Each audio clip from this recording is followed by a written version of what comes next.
Okay, for the chocolate that we're gonna melt, here I have a little pot with some water, and we just have the water simmering, and we're gonna get a little bowl and we're gonna put our chocolate in there, and we're just gonna melt it slowly. Okay, don't bring the water up to a boil. You don't want it at a rapid boil. You just want it slowly. It'll start to melt. It just takes a few minutes. Don't let the water touch the bowl. As you can see, it starts to melt almost immediately.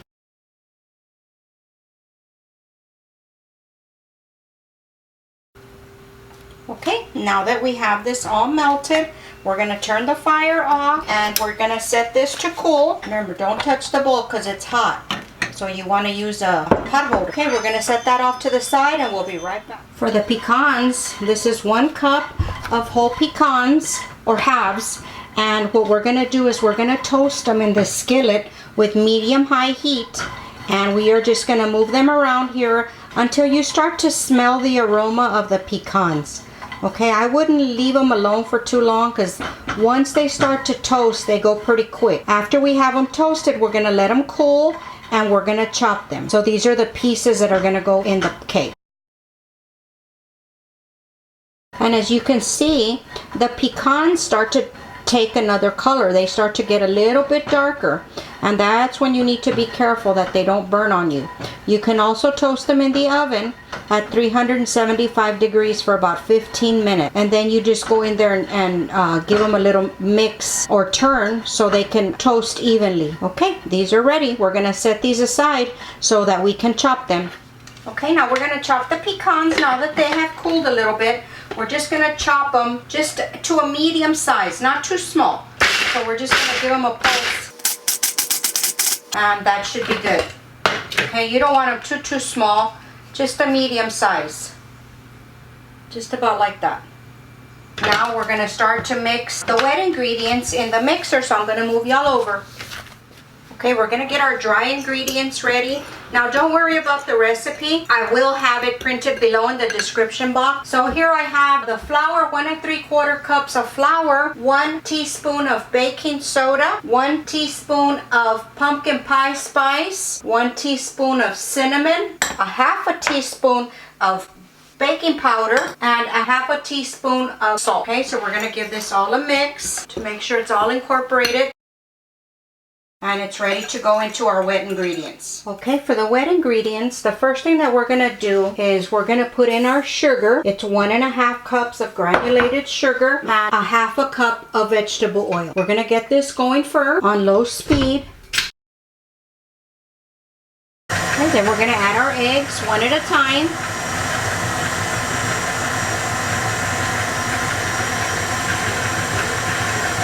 And our vanilla. Okay, then we're going to stop that and we're going to add in our pumpkin puree. It's 1 can of pumpkin puree. Okay, then we're going to give this a mix. Now we are going to make sure everything is off the bottom of the bowl. Make sure there's nothing hanging out down there. Make sure everything is incorporated before we add our dry ingredients. Okay, give it a mix one more time. Okay, we're going to start adding in our flour.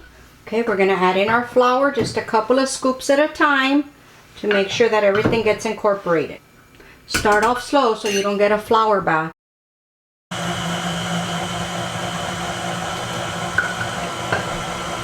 Okay, and don't over mix it because we still have to mix in the pecan. Okay, you're going to mix in the pecans all at once and give it the final mix. And that's good right there. Okay, I'm going to flip y'all over so I can show you how I put it in the pan and add the chocolate. Okay guys, now to mix the chocolate with the pumpkin, you don't want to over mix this because when you do bake it and cut it, you want to see the swirls. I am using a 9 by 5 inch cake pan. I did have some parchment paper on it, and I used some clips just to keep my paper out of the way. Okay, now for this, what I do is I get a little bit of the melted chocolate, which is cooled already, and I swirl it in there. No particular fashion. And then I get a little spatula. I get this little skinny spatula, and that's just so that I don't over mix the chocolate. I just cut it in and out like this. I try not to mix too much, okay?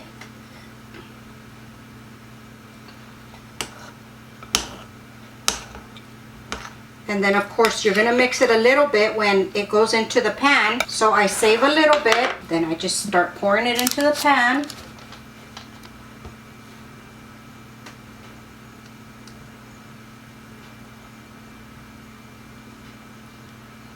Okay, and then if I see the bottom part that doesn't have too much chocolate, I still have some chocolate in the bowl. I move this aside and I add some more chocolate, or the remainder of the chocolate.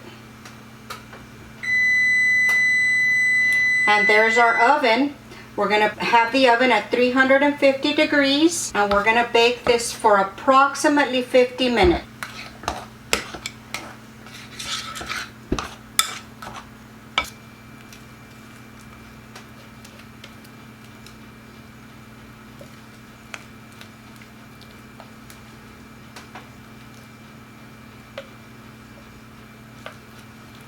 Okay, now we just level it out.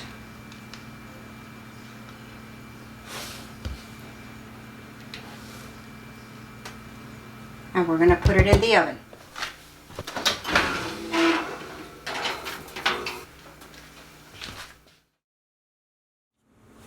Okay guys, the bread is out of the oven. It smells delicious. Okay, I did do the toothpick test, of course, and it did come out clean. It does come out with a little bit of something because of the chocolate, so just keep that in mind. It did stay in the oven for 1 hour and 5 minutes, okay? So we're gonna let this sit here and cool for about 10 minutes, and then we're gonna come back and take it out of the pan and let it cool for about 1 hour before we cut into it. So we will be back. Okay guys, I'm gonna put it onto this cooling rack that we're just gonna leave it here to cool for a while. We're just gonna pop it out of the tin, and it should slide right out, and just put it over on a cooling rack. Okay guys, we are going to leave it. You can actually see here on the side where you have chocolate. I can't wait to cut into this, guys, so y'all can see. Okay, we're just gonna let it sit here and cool completely, and we'll be back. Okay guys, this is the chocolate pumpkin swirl bread. I'm gonna give you a close-up so you can see the chocolate in with the pumpkin. It's so delicious. I already had a piece, and I can tell you this cake is delicious. It's good for any time. Sometimes I top it with a little bit of whipped cream, or you can just dust some powdered sugar on it and you're ready to go. It does well if you freeze it and slice it up another time, warm it up in the toaster oven. It is fabulous. Okay guys, this is it. If you have any questions about the recipe, please leave it in the comments below. I will get back with you. If you want to continue to see recipes like this, please give us a thumbs up, subscribe to the channel, and turn on the notification bell that's there at the bottom so you can be notified every time I upload a video. Thank you guys for watching my videos. I'll talk to y'all later. Bye.